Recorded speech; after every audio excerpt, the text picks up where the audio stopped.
嗨，朋友们好，又见面了。我做自媒体的差不多有2年多的时间了，一路上也是磕磕坎坎的，但是呢，总算是坚持下来了。虽然中间也有停顿的时候，也有偷懒的时候。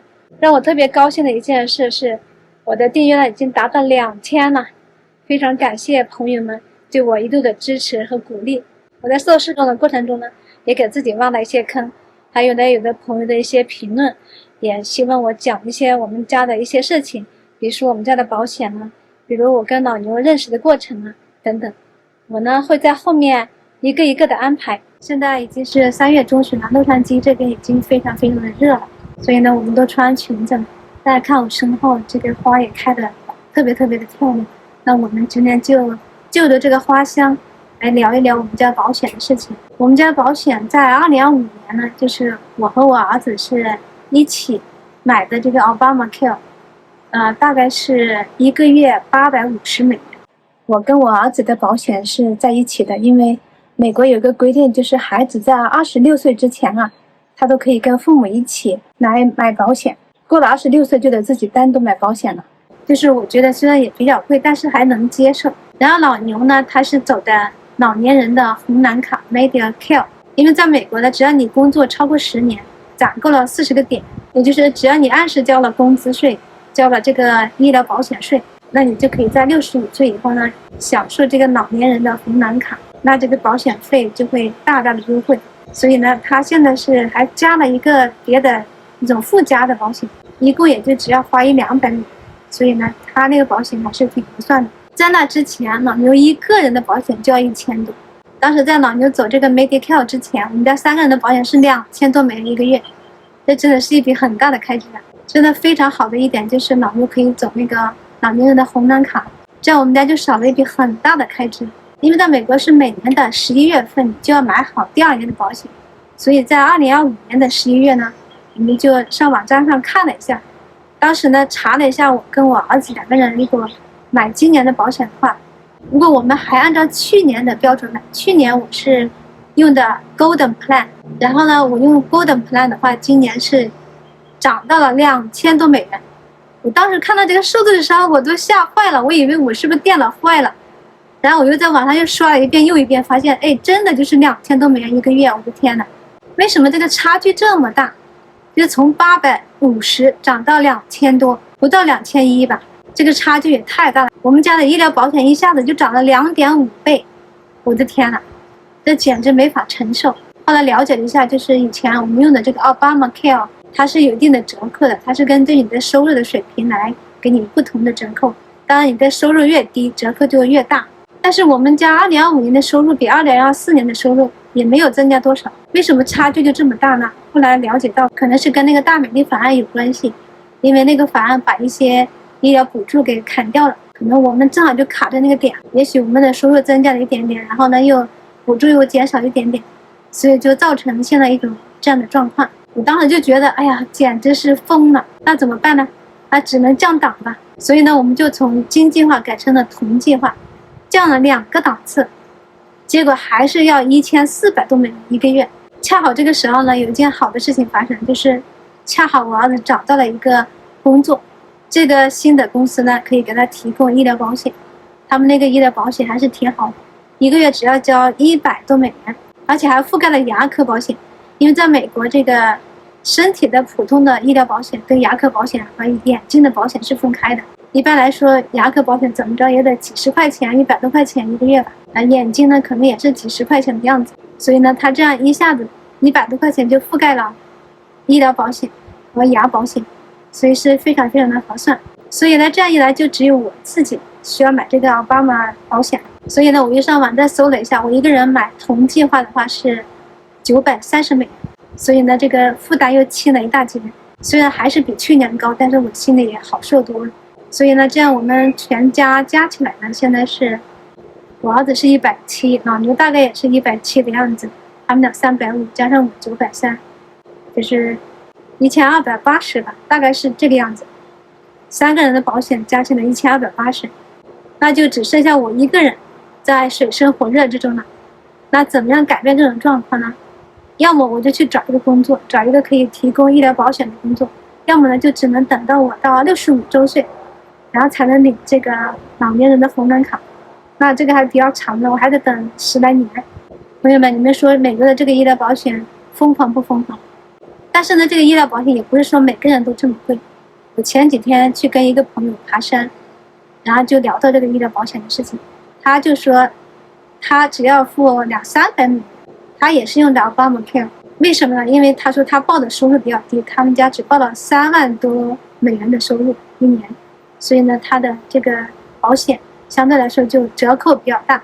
我为什么把我的保险从经济化降成同计化呢？主要是我觉得我最近这些年好像身体状况还可以，只要我平时注意饮食啊，注意加强锻炼，这个身体一般来说不会出什么大的问题。平常主要就是做些检查，做这个肠镜啊，做这个乳腺癌筛查呀，还有做一些血液的检查呀，主要就是这些东西，他花的钱并不多。平时去看病呢，一个是在窗口要交一些 copay， 就是一些共同负担部分，相当于一个挂号费吧。检查费还有这个药费呢，保险公司也会给你负担一部分，还有一部分就是你自己承担。而且呢，还有一个 deductible， 就是一个抵扣线，就超过这个线之后呢，所有部分都是保险公司来帮你支付。比如说按照你这个档次，这个 deductible 是6000美元的话，那你每次去看病累积起来的你的个人承担的部分超过了这个抵扣线，比如说是6000美元的话，那这个超过的部分就是保险公司给你付，在这之下的这个6000美元呢，就是你自己付。但它只是管这一年，到了第2年又得从0开始再累积这6000美元。所以我觉得我降2个档次的问题也不大，因为我每年去看病的次数也非常少。我上次去看病，那个医生还责怪我说，你在我这里3年了，你就来看过我1回。其实我去看过2回，有一次是他不在，然后他的一个助手帮我看的，所以他都责怪我了，说你是不是还有其他的医生啊？我说我没有啊，我就你啊。所以呢，他这次给我开了几次验血啊什么之类的，只是想让我去那多几次，所以弄得我都不好意思了。其实我花在我的牙齿上面的钱还多一些，我现在是大概每3个月洗1次牙吧。然后呢，我又做了这个箍牙，花了6000多美元。然后呢，有时候还有补牙呀，还要有其他的一些支出啊。所以呢，今年我这个保险就选了最低的档次。其实去年11月我看到这个保险费这么贵之后，我真的心里挺焦虑的。我就想这个可怎么办呢？所以我就想着要出去找工作，最好是能找一个能够给我负担这个医疗保险的公司。结果呢，我还真找到了，就是我上次跟大家说过的那个邮递员。但是呢，最后这个工作也还了。至于是怎么还的呢？到后面再跟大家分享。朋友们，你们说美国的这个医疗保险可怕不可怕呀？这个费用实在是太高了，真的，一般人真的我觉得承受不起，真的是要特别有钱的人才行。今天呢，除了跟大家分享我们家的保险，我还想跟大家分享一个特别好吃的菜谱——迷迭香烤虾。其实这个迷迭香啊，是特别好的一种调料，它可以用来烤鸡、烤三文鱼、烤牛肉。今天呢，我要用迷迭香来烤虾和扇贝。那我们先去捡一点迷迭香吧。老牛昨天还提醒我说，到院子呢要小心一点，因为现在这一段时间天气很热了，所以呢，有很多附近的居民都反映说有小米蛇，这附近有小米蛇，所以要特别小心。大家看看这迷迭香多漂亮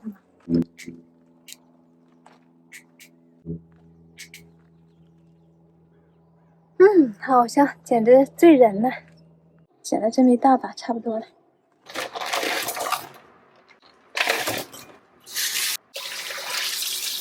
虾和扇贝准备好了，来点盐、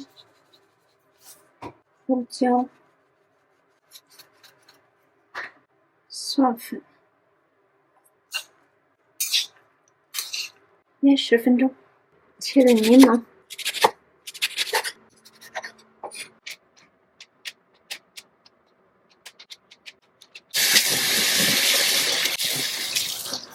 好香啊！这个真的太香了。做好了柠檬和肉子呢，然后我把这个虾和这个扇贝放上去。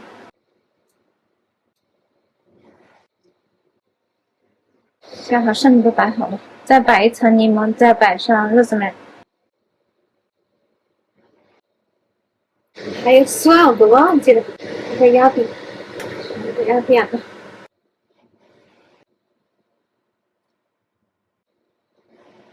我在亚洲超市买的这种蒜子，特别方便，不用剥蒜了。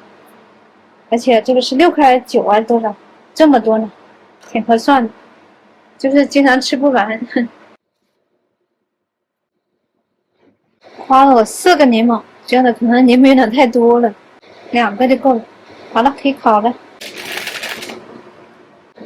放进去了，烤了40分钟，到点了，刚刚好的面。还是有好多水，把这水倒掉一点吧。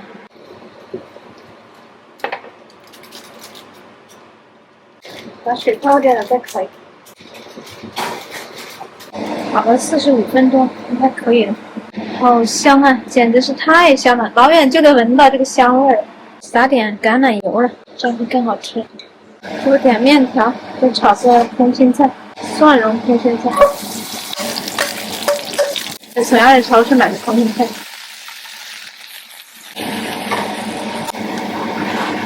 空心菜炒好了，这面条里面放点这个炸酱。哇妈，你做的饭真好吃，还没吃呢。哇，然后这可以放一些虾。对。这个是什么？那扇贝。扇贝好吃吗？你尝尝就知道了。你这么说，那肯定是好吃。哇，那 thank you， 我自己来吧，不用那么客气。你自己来。拌一拌，是放点老干妈。也不用太客气了。我顺手。本来这个炸酱面应该配点黄瓜丝儿之类的，没有弄黄瓜丝，就弄点这个空心菜吃吧，这样也挺好的。再放点扇贝、虾。看我这面条是不是看着也挺好看的，挺诱人的吧？还有个派 ，peach berry pie。哇，这面条也不错呀。尝了一口，非常好吃。这个烤虾，这个烤的虾和扇贝也不错，但是我觉得用这个方法烤的最好吃的还是那个三文鱼。三文鱼这么烤特别好吃。拉开。It's a good way to cook it. 这面条不错哈。非常好吃。